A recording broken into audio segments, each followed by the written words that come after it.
Hello दोस्तों, कैसे हैं आप सब। आज की हमारी कहानी है सास का मुखौटा। प्रिया अपने कमरे में बैठी हुई अपनी सास के बारे में सोच रही थी। ना जाने उनका स्वभाव कैसा होगा।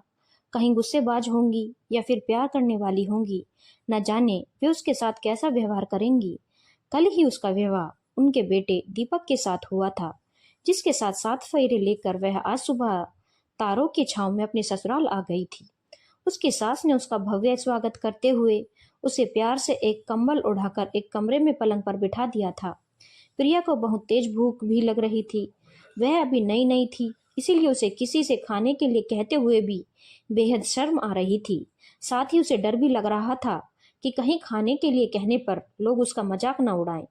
तभी उसके कानों में उसकी सासू माँ रेखा की आवाज आई, जो सुबह सुबह किसी भिखारी को डांटते हुए कह रही थी कि तुम्हें खाना खाना है तो खाना खा लो, पैसे तो मैं तुम्हें बिल्कुल भी नहीं दूंगी। वह भिखारी बार बार उनसे पैसे मांग रहा था, परंतु रेखा ने उसे समझाया, यदि तुम्हें कपड़े चाहिए कपड़े ले लो, खाना चाहिए तो खाना ले लो, परंतु मैं तुम्हें पैसे बिल्कुल भी नहीं दूंगी। तब भिखारी उनसे हाथ जोड़कर गिड़गिड़ाते हुए बोला, मुझे ना तो खाना चाहिए ना ही कपड़े चाहिए, सिर्फ पैसे चाहिए। मुझे इस वक्त पैसों की बहुत जरूरत है। रेखा ने उसे डांटते हुए कहा, यदि तुम्हें पैसों की जरूरत है तो फिर तुम कुछ काम क्यों नहीं करते, भीख क्यों मांगते हो। मुझे पता है तुम पैसों का क्या करोगे। इन पैसों से तुम शराब पीकर आवारागर्दी करोगे। कुछ दिन पहले मैंने तुम्हें शराब पीकर हंगामा करते हुए देख लिया था, इसलिए ऐसा काम करने के लिए मैं तुम्हें पैसे कभी नहीं दूंगी। अब जाओ यहाँ से, रफा दफा हो जाओ। रेखा के डांट खाकर भिखारी शर्मिंदा होते हुए वहां से 9-2-11 हो गया था।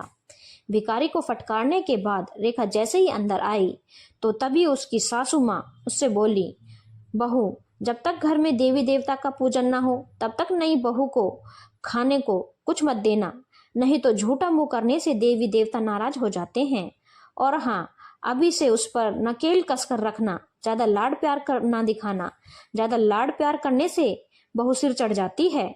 यह सुनकर रेखा देवी मुस्कुराते हुए बोली, ठीक है मम्मी जी, आपकी बात सर आंखों पर। आप भी विवाह के कारण थक गई होंगी, मैं आपके लिए चाय नाश्ता ला कर आती हूँ। आप उन्हें खाकर मुंह ढककर सो जाओ, नहीं तो आपकी तबीयत भी खराब हो जाएगी। फिर जल्दी से रेखा ने चाय नाश्ता बनाकर अपनी सासू माँ को दे दिया, जिन्हें खाकर उसकी सासू माँ रजाई ओढ़कर लेट गई थी। थोड़ी देर में ही उन्हें खराटे आने लगे थे, जिसे देखकर रेखा जल्दी से रसोई में गई। फिर गर्मा गर्म आलू के पराठे बनाए, साथ में दूध में पत्ती डालकर बनाने के बाद उसने फिर चाय गिलास में डालकर जल्दी से एक प्लेट में रखकर प्रिया के कमरे की तरफ चल दी। अपनी सासू माँ को अपने कमरे में देखकर प्रिया एकदम से डर गई थी। सुबह सुबह जिस तरह से वे भिखारी को डांट रही थी तो उसे लगा कि उसकी सास बेहद गुस्सेबाज होंगी। तभी उसकी सास रेखा प्यार से प्रिया को प्लेट देते हुए बोली, जल्दी से खाकर मुंह ढककर सो जाओ। यह सुनकर प्रिया आश्चर्य से बोली, मम्मी जी, जब बड़ी मम्मी आपसे बातें कर रही थी तब मैंने सब सुन लिया था। बड़ी मम्मी ने तो आपसे मना किया था मुझे खाना देने के लिए और मुझसे इतना प्यार जताने के लिए, और आपने तो उनकी बात मानने के लिए अपनी रजामंदी भी दे दी थी। फिर आप मेरे लिए खाना लेकर क्यों आई। आज सुबह से ही मैंने आपके कई रूप देखे, कभी गुस्से का, कभी आज्ञाकारी बहू का, तो कभी ममतामयी माँ का। आखिर आपके कितने रूप हैं। मैं तो सुबह सुबह आपकी गुस्से भरी बातें सुनकर ही डर गई थी। मेरे मन में बार बार आपकी वही गुस्से भरी बातें घूम रही थी। यह सुनकर रेखा मुस्कुराते हुए बोली, पहले तो जल्दी से चाय के साथ पराठे खा, फिर मैं तुम्हें प्यार से समझाऊंगी। उसके बाद उन्होंने पराठे का टुकड़ा तोड़कर प्रिया को खिला दिया। फिर उसे प्यार से समझाते हुए बोली, मुझे पता है कल रात से तुमने कुछ भी नहीं खाया होगा। जब बेटियां अपने घर से विदा होती हैं तो अपने माता पिता और भाई बहन से बिछड़ने के डर से उनकी भूख भी उड़ जाती है। किसने कहा खाना खाने से देवी देवता नाराज हो जाते हैं। अपने बच्चों को खाते देखकर तो देवी देवता प्रसन्न ही होते हैं। चल जल्दी से खाना खा और फिर रजाई ओढ़कर थोड़ी देर आराम कर ले। जब घर में देवी देवता का पूजन होगा तो मैं तुम्हें जगा दूंगी।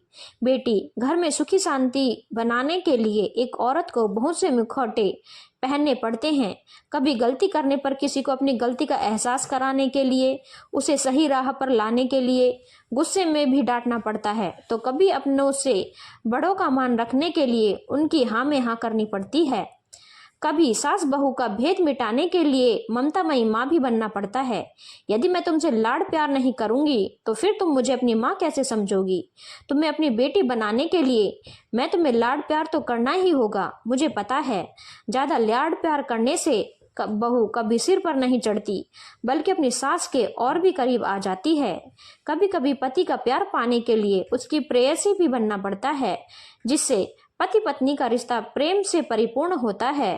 तभी तो नारी सभी रिश्तों में संतुलन बना पाती है। बेटी, तुम्हें भी अपने जीवन में संतुलन बनाने के लिए अनेक मुखौटे पहनने पड़ेंगे, तभी तुम्हारा जीवन खुशहाल बनेगा। रेखा ने बड़े प्यार से प्रिया को मुखौटे का रहस्य समझा दिया, जिसे सुनकर प्रिया को अपनी सासू माँ पर बेहद प्यार आ गया था। वह मुखौटे का रहस्य जानकर मम्मी मम्मी कहते हुए अपनी सासू माँ रेखा जी के सीने से लग गई थी। रेखा ने भी प्यार से उसका माथा चूम लिया था।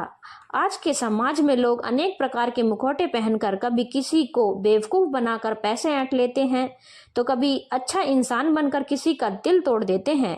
परंतु एक नारी ही है जो किसी को धोखा देने के लिए नहीं, बल्कि अपने घर की खुशहाली और सुख शांति के लिए अनेक प्रकार के मुखौटे पहन लेती है। धन्यवाद दोस्तों। अगर आपको कहानी अच्छी लगी हो तो चैनल को लाइक, शेयर और सब्सक्राइब करना ना भूलें।